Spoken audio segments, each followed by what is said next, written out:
এটা কোনো দোকানের স্ট্রবেরি না, এটা আমার নিজের গাছের ফল। তো হ্যালো বন্ধুরা, কেমন আছো সবাই? তো অনেকে তো জানোই যে আমার বাড়িতে দুটো স্ট্রবেরি গাছ আছে। তো সেখানে একটা স্ট্রবেরি দেখি পুরো পেকে লাল হয়ে রয়েছে। তো আজকে আমি গাছ থেকে একটা একদম লাল পাকা স্ট্রবেরি তুলেছি। দেখতেই এত সুন্দর লাগছিল আর টেস্ট একদম ন্যাচারাল মিষ্টি। আমার মাথায় তখন একটা প্ল্যান চলছিল। এই স্ট্রবেরির গায়ে যে ছোট ছোট বীজ আছে সেগুলো আমি ফেলে দেইনি, আমি খুব সাবধানে বীজগুলো আলাদা করে নিয়েছি, শুকিয়েছি আর আজকে সেই বীজগুলো টবের মাটিতে বসাচ্ছি। ভাবতে পারছো, একটা ফল থেকে আবার নতুন জীবন শুরু হবে। অনেক আশা রেখে তো টবে বীজগুলো বসিয়ে দিলাম, এবার দেখা যাক এখান থেকে চারা বের হয় কিনা।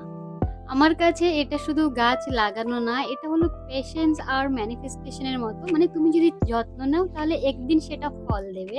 আর বীজ থেকে চারা বের হলো কি না তা দেখার জন্য আমার চ্যানেলকে অবশ্যই সাবস্ক্রাইব করে রাখো। আর দেখা হবে পরের ভিডিওতে। রাধে রাধে।